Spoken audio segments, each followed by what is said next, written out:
So it's all about the perception of threat, right? Another good example of this is I'm probably older than you guys, but I don't know if you know who Carrie Strug is. You know Carrie Strug, the Oh, Olympic Uh-uh. gymnast? yeah. I I don't. I totally know who that. Like it's from way back. It's like early '90s, right? She was like big Early one. 90s, Yeah. yes. Yeah, she thought she sprained her ankle. She had to she did one vault. She landed wrong. She thought she sprained her ankle. And she basically has to have like this perfect vault to beat whatever, to get the gold. She ends up like landing perfectly. And then she like hobbles off and she's carried off by her coach. She only thought she sprained her ankle, but it was really fractured. Holy cow. That's right. I do So remember that if she story. had known it was fractured, if she had gotten the results of the x-ray, chances are she would have been in a lot more pain and she wouldn't be able to do that. But I mean, again, it's all about the perception of Hmm. threat. And, again, there are a couple other researchers who are like, if you had an ankle sprain and you're hobbling across the street, but a bus was coming for you, like the bigger threat kind of takes Would take precedence. over. You Right. don't necessarily feel pain, Right. right? So it's not to say that, again, a fracture doesn't cause pain or inflammation doesn't cause pain, but it's purely about how much threat does the nervous system detect? Because the nervous system is purely trying to protect you. So again, when people are like, "Oh, my MRI says that I have severe degeneration and I have like this L4-5 disc herniation, it's pinching on a nerve," like all these things are what I call thought viruses, They're right? They're building it like up. Hmm. like degeneration. It's severe. And another thought virus is your surgeon might say like, "Oh, well, you needed surgery yesterday." Like these terrible messages, like running is bad for your knees or deadlifts are bad for your back. And it turns out again, all these things have been totally disproven. Running is good for your knees. Deadlifts are actually good for your back. Um, and I'll say things like, "Well, there's actually a good amount of research that shows that if you take 1,000 pain-free people off the street and you MRI all of them, anywhere between 50 and 70% of them may actually have disc herniations and they don't have pain." Hmm. And, Wow. it's one of my questions to any low back pain patient, a neck pain patient, or a patient with any kind of pain who's received the bad news of a thought virus on their scan. Like, look, even if your pain might be 10 out of 10 at worst, but is it come and go? They might think it's constant, but usually, I tell my definition of constant is from the moment you wake up to the moment you go to bed. Constant to me means you always feel something. Like as soon as you're conscious, you feel it. You can't get busy and ignore it. It's the same in every single position. You're like, oh no, it's really just kind of worse in the morning and better as the day goes on. And again, it's worse when I get home. I'm like, well, do you think if they X-ray or MRI in the morning and then like when it feels worse and you get the same X-ray again in Hmm. the afternoon, you get the same X-ray in the evening, like you get bad news on an X-ray, it's bad no matter what. But Right. if there are times when it's come and go, that means that it can't possibly be only related to however your scan looks like. But there's something else. That story kind Right. of reminded me of kind of a story on the flip side, where somebody, it was like a construction worker, stepped on a nail, and Ooh. the nail Oh yeah, went this is the perfect. completely through the shoe, and he's like, "Oh, he's in the most pain he's ever been in his life." He goes Right. to the Yes. ER. They take the boot off, and the nail went between his toes. So he was Between his like, toes. Yes. he was Yes. never punctured. So it was all perception.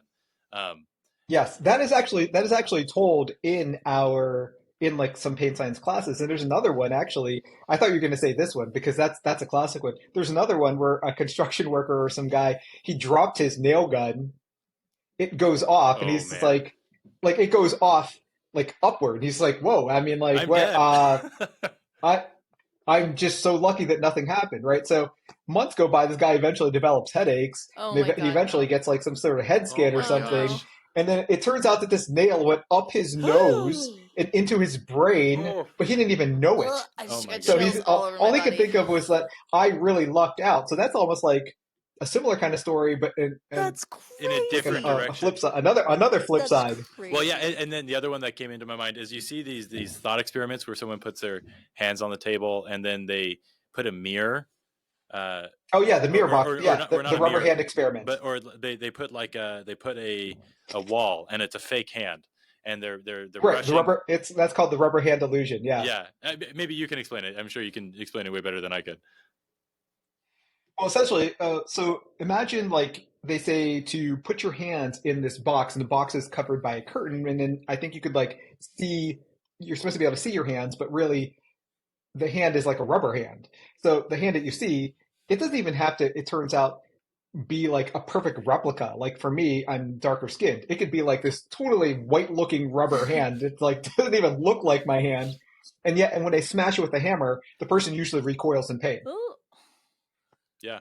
That's called the that's called the rubber hand illusion, and it's the reason why tools like the mirror box exist. Mirror box is like also For something I prosthetics. sell for rehab. On it's like if there is if you imagine like a box with a hole in it, and there's a mirror on one side.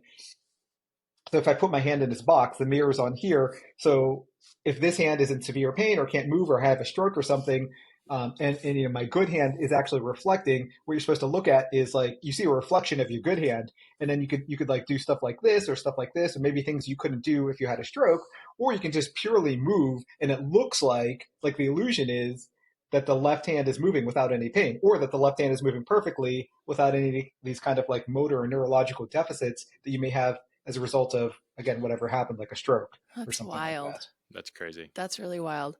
So then leading back to this question about lower back pain, we talked a little bit before the show started about like how prevalent back pain is. When I worked at a physical therapy clinic for a little bit, it was the majority of the people that came in. I look at the prognosis there and it's like lower back pain, and then all the exercises were listed.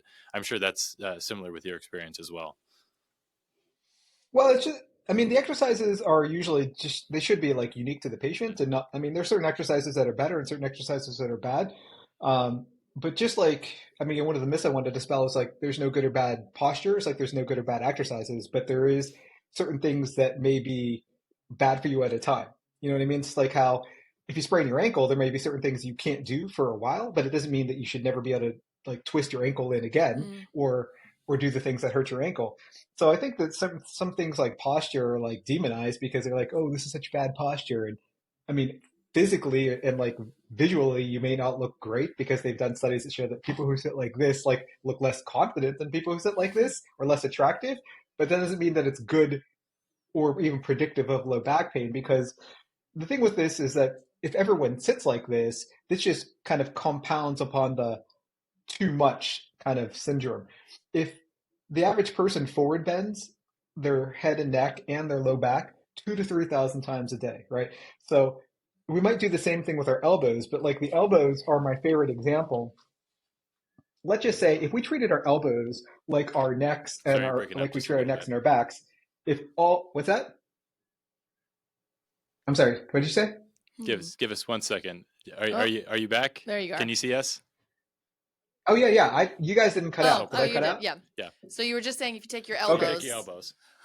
Yeah, if you treat your elbows like we treat our spines and our necks and our low backs, if we bend them 2 to 3,000 times a day, we probably do. But the difference is we only go forward with our necks and our low backs, and we very rarely go backward, even though that's literally built in by God that like you can actually extend your neck and extend your back.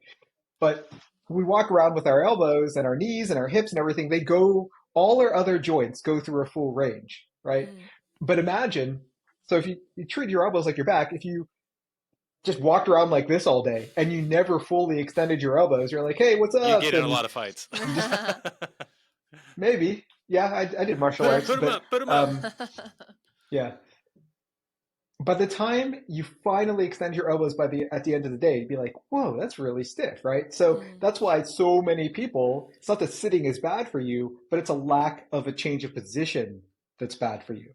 And again, it's the same thing with running. It's not that running is bad for your knees, but running is very repetitive. So things just add up faster the more repetitive your activity is. If we just extended our necks like this or like extended our backs like this, and if you just got up and changed position like every 20 minutes, you sat on a Swiss ball or physio ball or whatever, and if you moved regularly, if everyone moved regularly and moved their necks and backs and low back or necks and low backs through a full range, there'd probably be a lot less low back pain. Because it's not necessarily that this is bad, it's just that not getting out of that position is bad. Like I can sit up like this all day and something else would just bother me because it's the lack of variability that causes things to add up rather than it being a good or bad position.